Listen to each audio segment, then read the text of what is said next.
Good Morning Night Vale is brought to you by The Disappearances of Lydia Fontaine, a new independently produced and crowdfunded 10-episode original audio drama.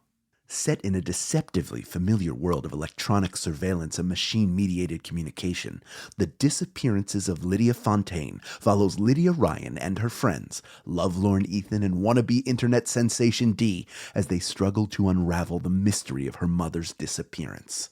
Escape the sinister Fontaine family, and survive the feud over her grandfather's supernatural legacy. It weaves bitter family drama and high-stakes intrigue with fantasy and cyberpunk elements to create a surreal mystery about secrets and grudges, old books, big data, and the promise of infinite knowledge. And do not forget the talking birds.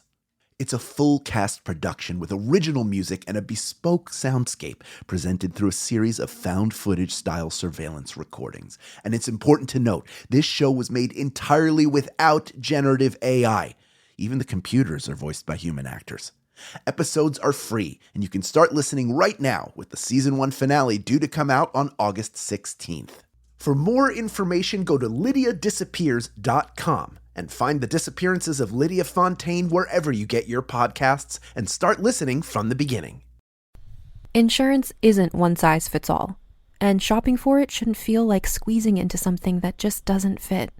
That's why drivers have enjoyed Progressive's Name Your Price tool for years. With the Name Your Price tool, you tell them what you want to pay, and they show you options that fit your budget. Enough hunting for discounts, trying to calculate rates, and tinkering with coverages. Maybe you're picking out your very first policy, or maybe you're just looking for something that works better for you and your family. Either way, they make it simple to see your options. No guesswork, no surprises. Ready to see how easy and fun shopping for car insurance can be? Visit Progressive.com and give the Name Your Price tool a try. Take the stress out of shopping and find coverage that fits your life, on your terms. Progressive Casualty Insurance Company and Affiliates. Price and coverage match limited by state law.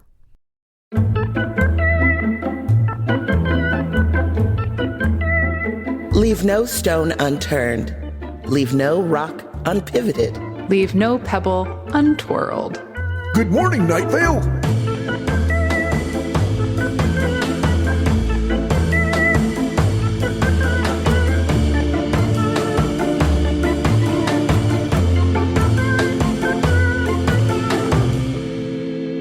Don't you know? It's Dev. Or no, wait, it's Meg. Good morning, Night Vale. Hey there, Night Vale. It's Symphony. It's me, Steve Carlsberg. Hal Lublin. And we're three of the cast members from Welcome to Night Vale, and this is not a talkback. This is us listening to Welcome to Night Vale episode by episode, giving you recaps, a little behind the scenes analysis, and thoughts from you. And we are recording this episode on Friday, the 23rd of February, 2024. This is episode 155, The Heist, Part 2. The episode description for this episode is more arrests are made in the bank robbery investigation. Let us talk about it. Wowie, wow. Friends, Steve Carlsberg was wrongly arrested, and they took Carlos in for questions, and that's where we left off with the last episode. And now they're going to realize they're wrong. Long story short, end of episode. Well, thanks for listening, everybody. We appreciate all of your support. But yeah, I was actually pretty shocked at how it turned out at the end of this episode. Or not the end, but, the information that we got. But before we get there, we knew something was sus. And Cecil also knew something was sus. And he was trying to figure it out, in that he was possibly accusing Susan Williamson, because she's kind of crap. But the station management got a little attitude about libel stuff. Well, yeah. Just because we don't like Susan doesn't mean that we have to, accuse her of make her, accuse her of doing the big bad crime. That's right. Which she didn't do, apparently. But it is always great Yeah, apparently. It is always great to get to dunk on Susan Willman, though, so. Sure. I did like Cecil's like Sue Ann Wilson. That was cute. Yeah. Yeah. So the sort of thing, the I guess breadcrumb that has been being dropped for us throughout this entire arc is pointing towards the gel that Carlos is making. Yeah. Right. To having something to do with the crime. We start hearing about the gel all the way back at the beginning, and then there's no more gel. The gel's gone in episode 2, and then it comes to be that this is the thing. And I love those little plot Easter eggs that we can sort of latch onto, especially when I'm like watching a procedural show and I'll be like, oh, he did it. Or you can tell that he did it because they didn't have the gun. And we know they didn't have the gun because of this, and this before we get there. And then I get to be right. And Joseph is always astonished. He's like, how did you know? I'm like, all the clues were there. So yeah, we knew something was up with the gel. I didn't think that it was Jesse, though. I didn't think it was Jesse either. No. Because, I mean, also, somebody who's worked at a place for 50 years, you're like, oh, he's just like an old guy. Like, you wouldn't think he seems like pretty not menacing. He's like complimentary to a lot of people, you know. So you're like, oh, well, it's probably not him. But when you then look at like his behavior, A lot. like, so Carlos made it seem like Jesse wasn't interested in what he was saying, but he stayed for like 15 minutes. But he came over there a number of times to talk to him, and because he was missing some of his gel, even though he thought he had calculated enough. So sneaky old man. I think the red herring of Night Vale for me is just that I expected it to be something supernatural. Right. I expected that the robbers were angels or something like that was going to unfold. Mm-hmm. That there was some sort of mystic force that Carlos was involved in, and that is how he got involved in this. Not that this was a science used for crime sort of Breaking Bad situation. And all he wanted to do was keep the refrigerator from opening and closing because he wanted to keep the core temperatures nice and cold. He was trying to make our world a better place. And Jesse used it for ill. Yeah. Also, you don't want to have to dye your skin green. Yeah. No, it doesn't seem like it's a good thing. But it would be a good thing if we didn't have to release all the cold air from the fridge every time you open it. It's one of Joseph's big pet peeves, and now as a result, it's become one of my pet peeves because every time I leave the fridge open for more than a quarter of a second, Joseph's like, why are you doing that? So now it's become one of my pet peeves. And so when someone else leaves the fridge, just the disease of the fridge door being open just spreads throughout my life, where I will just get snappy at someone if they're like just leaving that door open. If you leave our refrigerator door open for too long, it beeps. And every time I hear it, I get a full body tension, just like, oh, why is it open? It shouldn't have been open, and I want to go over and rush it, so or close it immediately. So I share that peeve. Yes, peeves me too. I keep my refrigerator wide open. When I am loading like a case of seltzer into my fridge or unloading the groceries, I do my best to make sure that I only have the door open for when I'm taking the groceries, putting the groceries away, I will put on the counter all the stuff that goes in the fridge and then do that all at once. I'm not just like willy-nilly fridge open. But give me a second fridge. You don't need to scream at me while I'm trying to unload a rack of LaCroix into my fridge. Yeah, that's real. I know the door's open. I know it's open. I did it on purpose.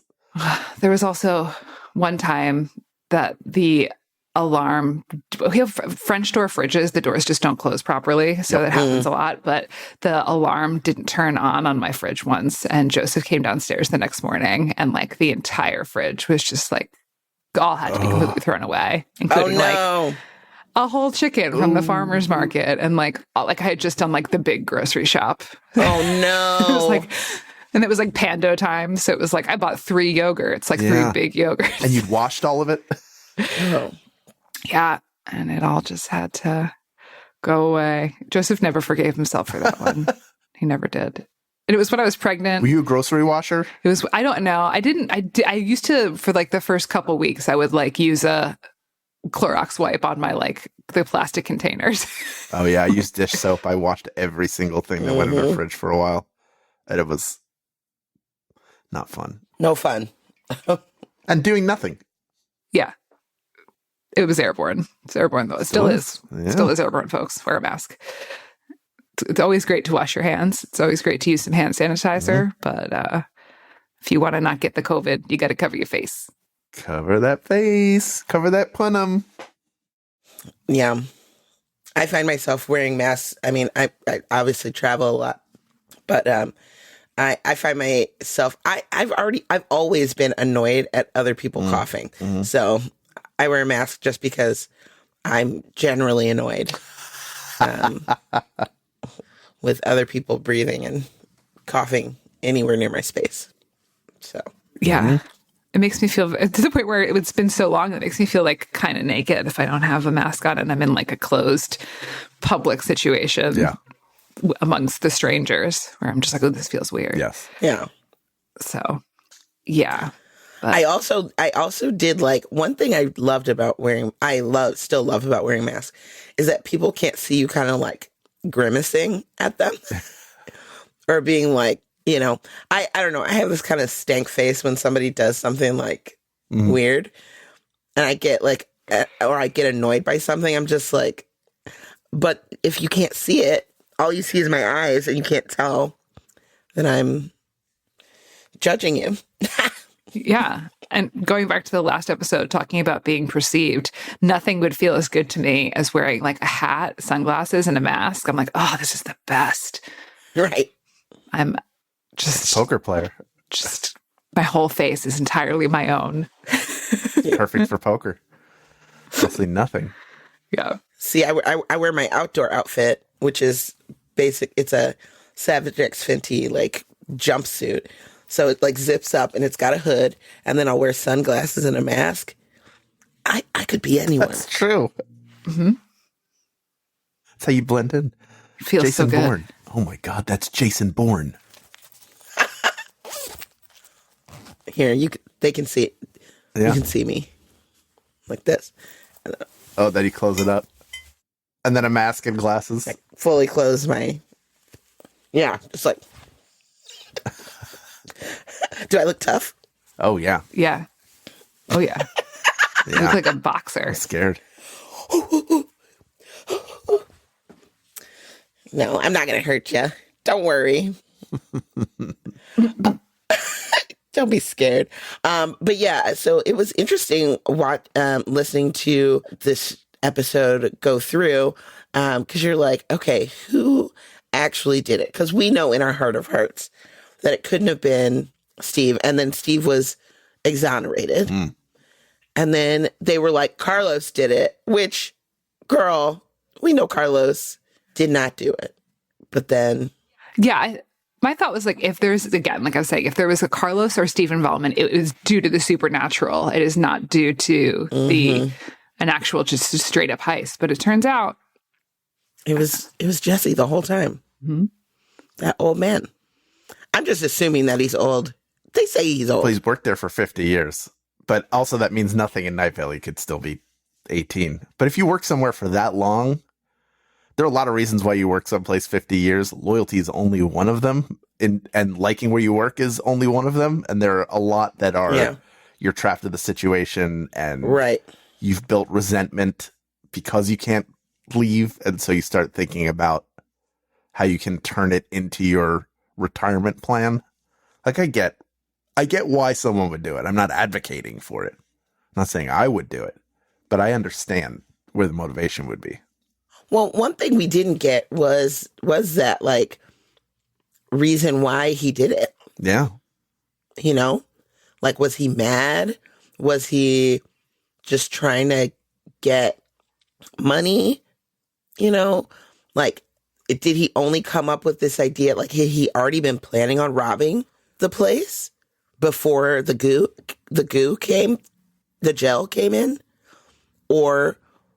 and this was just a convenient way to do it, or did he just when he found out about the gel, did that pop in his head and he's like, oh yeah, he had the opportunity finally. I could rob the bank. Like, I don't know. His motivations were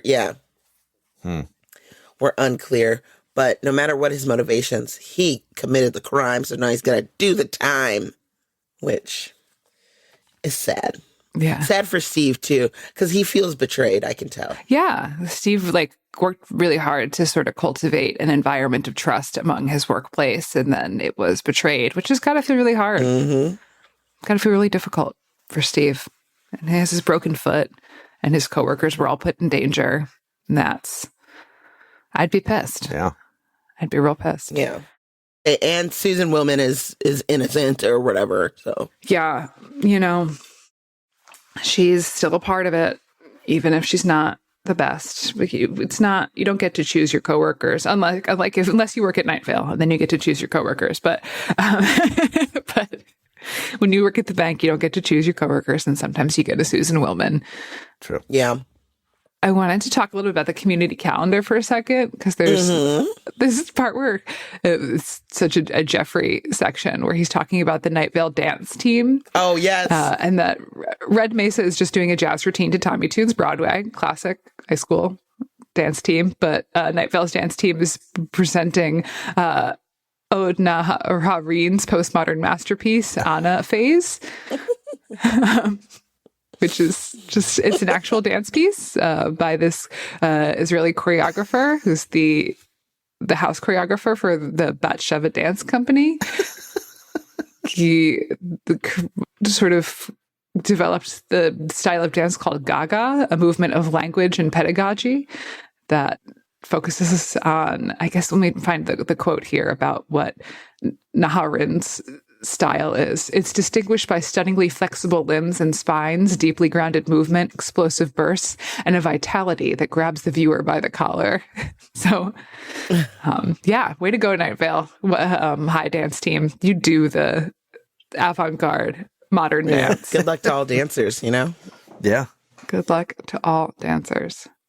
But I do love how obscure and specific it is. I'm just like, yes.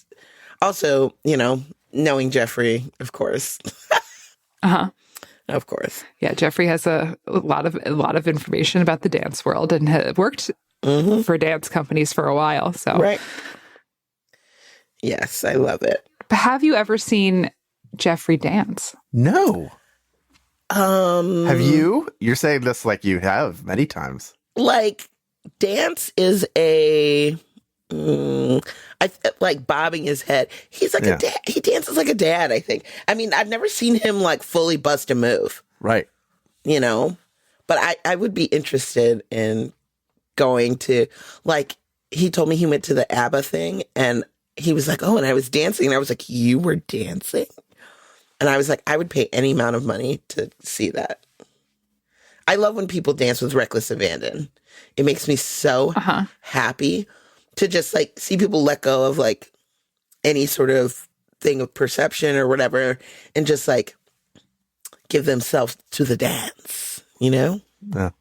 Feel the rain on your skin. No one else can do it for you. Feel it for you. Yeah. Only you can let it in. No one else. No one else. We love you, Natasha Bedingfield. We do. Also, her brother Daniel is very good. And when Talented the rain family. is on again, A lot of rain songs. Say I love you. You're already mine. Wasting any time. I look into your eyes. If I could give it to you. Anyway, I wanted to chat a little bit about the Dylan, Marin, Carlos cameo via voicemail. Yes, we love a voicemail. Which is, I think, is hilarious in tone. Hi, sweetie. Just no biggie. Just been arrested. Which is, I think, Dylan plays very funny. It's very cute. And then we hear Carlos getting arrested during the voicemail. And Carlos is arrested by an officer named Q Fortier. Yes. Q48 was a big supporter of everything in the Night Vale universe, was a big Patreon donor to this show, as well as the Welcome to Night Vale show, which is how Q got his name into the show. When you are a Patreon donor at a certain level in the Night Vale Patreon, they'll write your name into the show. And so because Q had been so generous with us so many years, Q's name is in the show. And we corresponded with Q a little bit in the years past. And just such a really positive, generous person. And unfortunately, Q passed away in August of 22. And so I just wanted to shout out the fond memories that we have of Q and the gratefulness that we have, and forever immortalized in this episode. Yeah. Rest in power. Yeah. He was also a big Thrilling Adventure Hour supporter and supported everything that I did, anything people in the cast did. When my wife, who performs as Carter Parton Rogers, would do shows, he would not only come to every single show, but if he couldn't come, he would buy a bunch of tickets to get other people to come. Just like one of the most generous people all around, always looking to do things for other people. He would send me stuff. He would wind up getting experiences like go meet Star Trek cast members and stuff like that. And if he couldn't go, he would reach out to me a lot of times to ask if I wanted to go. And I talked to him a couple weeks before he passed. Like we randomly saw each other online and played Fortnite together. And at the time was like, oh, you should come over. We'll do a game night and just you make those plans. And then it was a very sudden passing that nobody knew was coming, because he always thought about other people a lot more than he thought about himself. So really, really bright light, left a huge impact on a lot of people in a positive way, and is missed by everyone who knew him, misses him every day. Yeah. And was a producer of film and TV and left behind a bit of a legacy there as well. Yeah, worked in visual effects too. Yeah. Just wanted to honor that legacy. Yeah. In this episode, that we are now at the conclusion of. We have concluded the heist story. Everything is back where it belongs. Yes. And Steve's making scones again. Yeah. I got to almost cry on microphone. Oh. Really, really stretching it out. So Show that range. Stretch your acting chops. Happy, sad, angry. I can do all three. Casting directors out there? I can talk really high and talk really low. I can talk with an accent. Where is this from? You don't know. Is it not accurate? Canada? Maybe. I don't know. It's still developing. It feels that way. Maybe a little French, but maybe Italian. We don't know where I am going with this. Alien? I am from another Staten planet. Island? Hello. I take the ferry to get to Manhattan. Gabagool. Gabagool.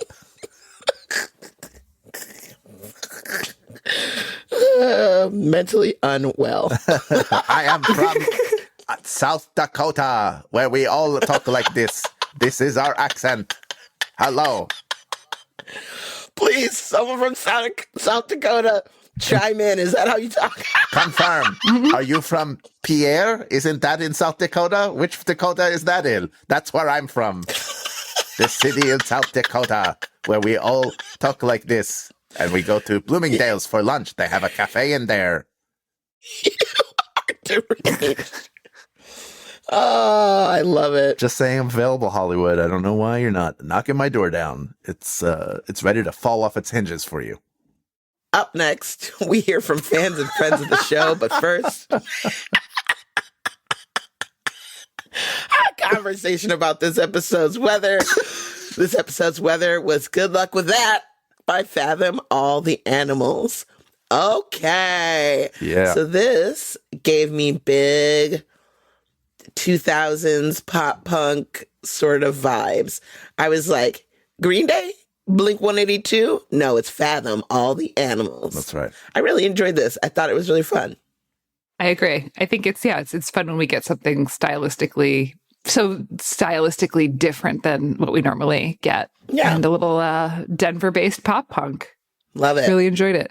I think they're still out there making music in the world. They no longer are maintaining their domain on the internet, but that doesn't mean a thing. Sometimes you just don't want to pay Squarespace $160, and I get that. For real. So you can check out their Facebook and their Instagram, the only part of the internet that's free. Yeah. But is it truly free? No, that's not free, because whenever something is free, it means that you are the product that's being sold. Ooh, she said it.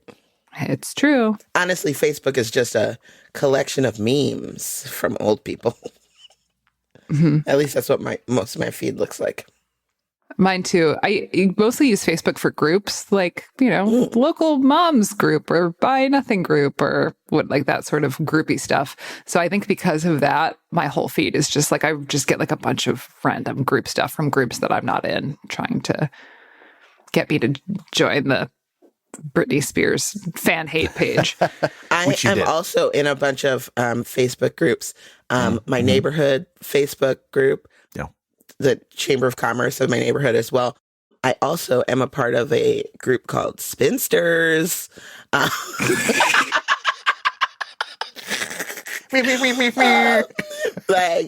child-free, unmarried, LOL. That one. Also, I do like free stuff in my neighborhood, like free giveaway type situations. But yeah, me and the Spinsters, living it up. I'm in a lot of different groups. I mean, I have one, obviously, for We Got This with Mark and Hal. I'm most active there. I'm in that group too. Me too. I'm in that group. Yeah, you're in that group. You see people talking to there.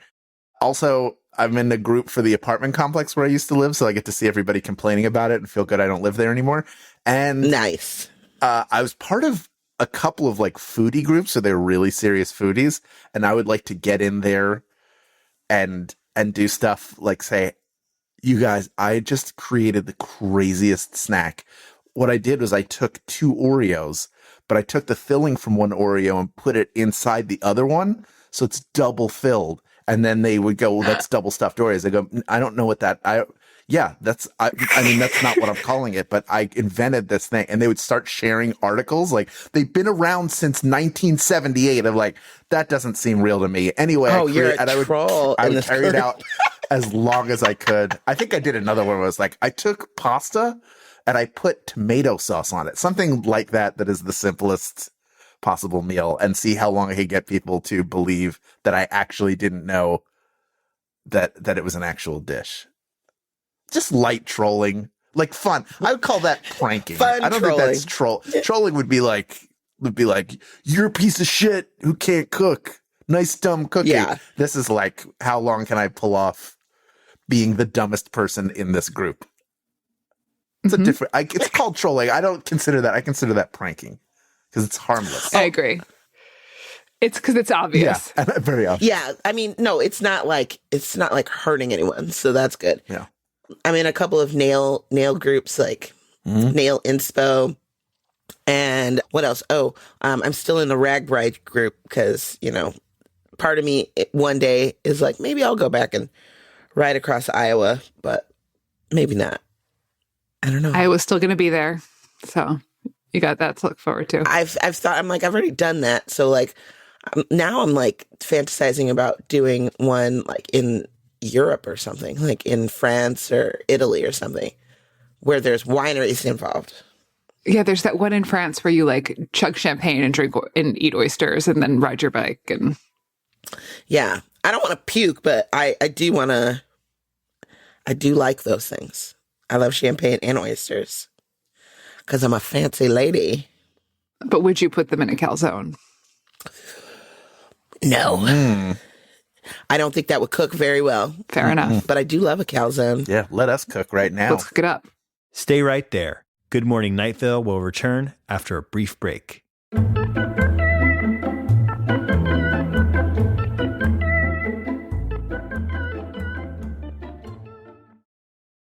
Lately, I've been all over the place. Between touring, dog sitting, and traveling, my routine has become non-existent. Now that my travel schedule has slowed down, I need to get back to eating real food and not just grabbing what I can when I can. And Factor is making that easier for me. Factor meals are ready in 2 minutes and require little to no prep and no cleanup. So even on the days when my schedule is completely out of whack, eating well is still achievable. Like today, I had 3 meetings and a client. By the time I was done, I was hungry and I just needed to eat. So I grabbed the Beurre Blanc filet mignon with Parmesan risotto and it was delicious. I was amazed at how tender it was and how flavorful the risotto was and saved me from having to pick something up quick. And in 2 minutes, I had something healthy, fresh, and delicious. So if you like fast, easy, and delicious meals, I think you would like Factor Meals too. Let's eat real. Head to factormeals.com/GMNV50OFF and use code GMNV50OFF to get 50% off and 1 free breakfast item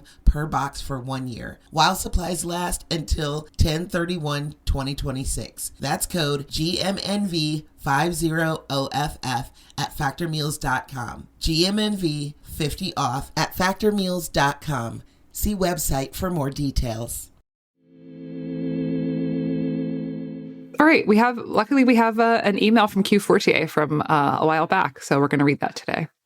Q Fortier writes, "My name is Q Fortier and I really enjoy Welcome to Night Vale and the Epicurean and oral delight that is Good Morning Night Vale.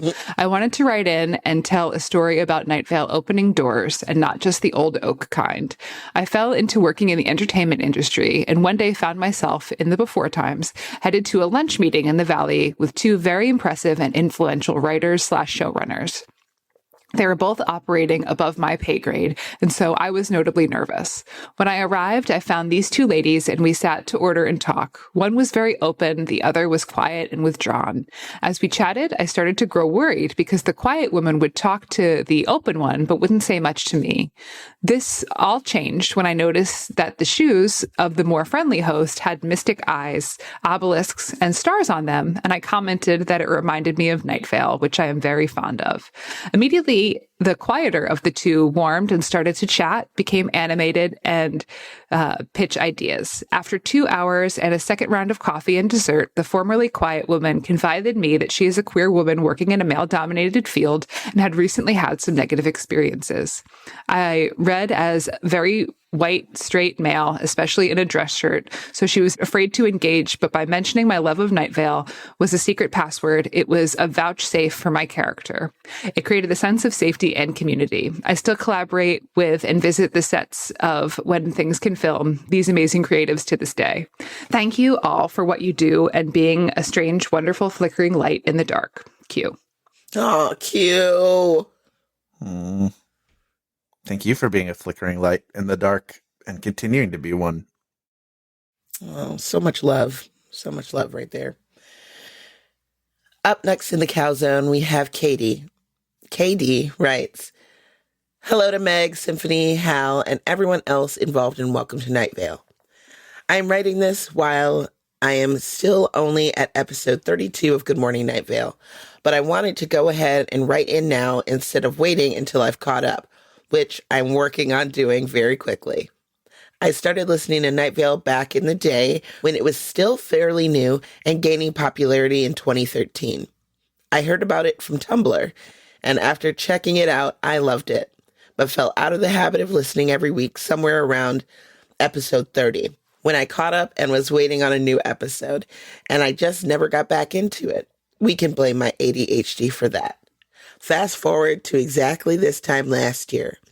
My grandpa was in rapidly ailing health, and I had to make an emergency trip out of state for the weekend to see him. 7 hours in a car, both there and back, all by myself, and I needed something to keep me both entertained and distracted. Once again, Tumblr came through for me. We were fresh off of Cecil winning the 2023 Tumblr Sexy Man contest, and it made me remember that I never did get back into Night Vale like I always planned. So I did. I started from the beginning, and by the time I returned home, I caught up to where I had left off and just kept going. When he passed a few days later on Valentine's Day, I had another 14-hour round trip to make, and Night Vale was there for me the whole way. Welcome to Night Vale will forever hold a place in my heart. Losing my grandpa was incredibly difficult for me, and this whole year has felt like a blur.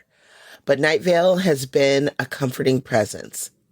It has always been so hard for me to get into podcasts or listen to audiobooks because my brain often wants to zone out. But this one has grabbed me and refuses to let go. I caught up to current episodes very quickly on my 30-minute work commutes, and now I am eagerly awaiting each new one. Thank you all for creating such a rich and interesting world, and for giving me support when I needed it, even if you never knew until now. Side note to Hal, you are not alone in letting your cereal get soggy before eating it. I also do this. With some cereals, it is the optimal way to consume. Looking at you, Frosted Flakes. Also, question for all of you. What is your opinion on putting ketchup or barbecue sauce on macaroni and cheese? Thank you 1,000 times over, Katie. Okay, Katie, I think barbecue sauce on mac and cheese is good. I'm not trying to just like squirt it on there, but I have had barbecue meats mixed in with the macaroni and cheese, and that delicious. So next time you got some brisket or a rib or something, take some of that meat off, stick it in there. It's really good. And might I also suggest a piece of cornbread. The bite that you get off of that, it's literally making my mouth water right now. I'm so hungry. Oh, I want barbecue. Yeah.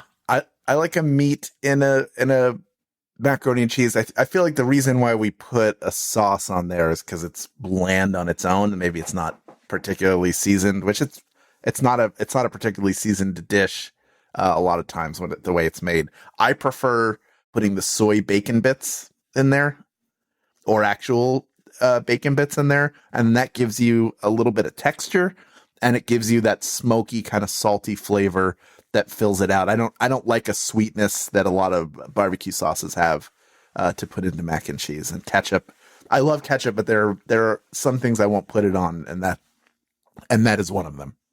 Yeah, I'm not like actively shaking out a sauce onto mac and cheese, but you're right. Mac and cheese is delicious, but it's so creamy and rich that it needs like a foil. It needs like some sort of something that's acidy and sweet to enhance the experience of the richness of it. So like having a barbecue plate with like your salty meat covered in your sweet barbecue sauce, your mac and cheese, and then like a really vinegary coleslaw on the plate too, to just like use the acid and brightness to just like cut through all that and make your mouth go because all the parts of it are just singing and zinging. I love barbecue sauce. I would put it on a sneaker. It's my favorite condiment. Make your mouth go Yeah, things make you go Barbecue is your favorite condiment. I think so. I love barbecue sauce. So. That is my go-to breakfast sandwich sauce. Like with like a veggie.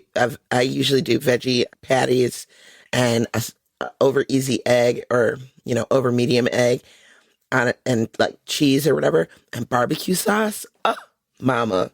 I like when I go to a barbecue restaurant that has the different types of sauces. I like to make little dots of them and taste it, but that's pretty much as far as it goes. I've always been a strong believer.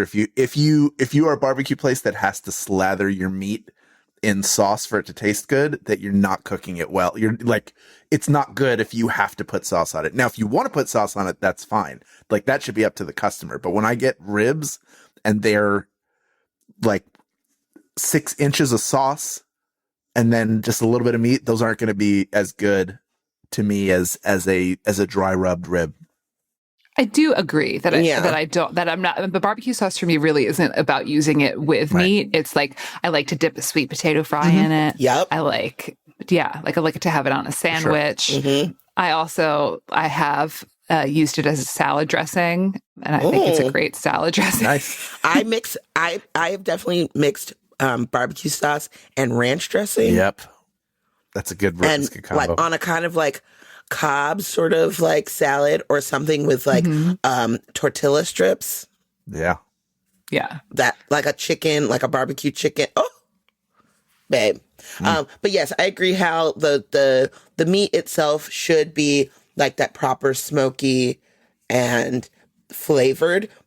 But when you go to a proper barbecue place, I think they should have 2 to 4 sauces available 100%. 3 at on minimum. the table in those squirt bottles, you know? Yeah. Or a place where you can do a dip them and put it in a little cup or something, and then you can choose your own adventure. You know, for sure. You're like, okay, I like to make combos. You know, Yeah, flavor combos. 100%. Ooh, now I'm hungry, y'all. I know, me too. I need to get barbecue. I got to find a barbecue place I out need to here. find some lipstick. All right, final letter. Bob from Philly writes, "Hello, my lovely tri-host." Should I read this in a Philly accent? Yes. Yes. Hello, Hoagie mouth it hello, up. my lovely tri-hosts. It's Bob from Philly, writing again with an update from Philly, as well as a couple of mine cannons. Firstly, I'll start with the mine cannons. Number 1, Chicago Crabs is an hourly neo-noir suspense TV program starring an anthropomorphized crab with dubbed audio from Chris Farley's character in the SNL skit. You know the one. Number 2, Night Vale is in full color, vibrantly so, nearly uncomfortable to the human eye. The studio that Cecil broadcasts from, however, is in sepia tone, zapping color in most every room. The exception is the bathroom, which is harsh white and black tile except for the sink near Koshak. Spelling, which has some blood splatter. The update on the Nabisco factory that was mentioned by Hal. The factory torn down a few years ago and is now the site of a super Wawa gas station and a Topgolf. R.I.P. glorious cookie smell. Isn't capitalism grand? Finally, a comment on a spiraling thread of conversation you folks had. Getting older is a scam. And certainly a laundry list of responsibilities doesn't make it at all easier. I'm tired most all the time, but I take comfort in knowing that while I may get older, I will never, ever, ever have to grow up. All hail to Glow Cloud. Bob from Philly. Oh, Bob. Well, thank you, Bob from Philly. Thank you. And thank you, Thank you. Hal. I do miss that smell. I think I have seen that super Wawa. I mean, Wawas are great. Don't get me wrong, but that cookie factory, that smell, if you know, you know, and I'm glad you know, Bob. We'll always have that smell in our memory banks to call up whenever we want. Thank you all for listening. Thank you for the support. The next episode coming up is The Trouble with Time. Until then, good morning, Night Vale. Good morning.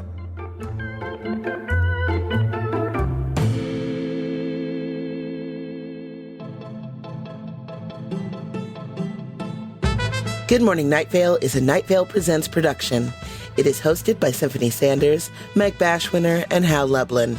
It is edited by Felicia Dominguez and mixed by Vincent Cacchione. It is produced by Meg Bashwiner.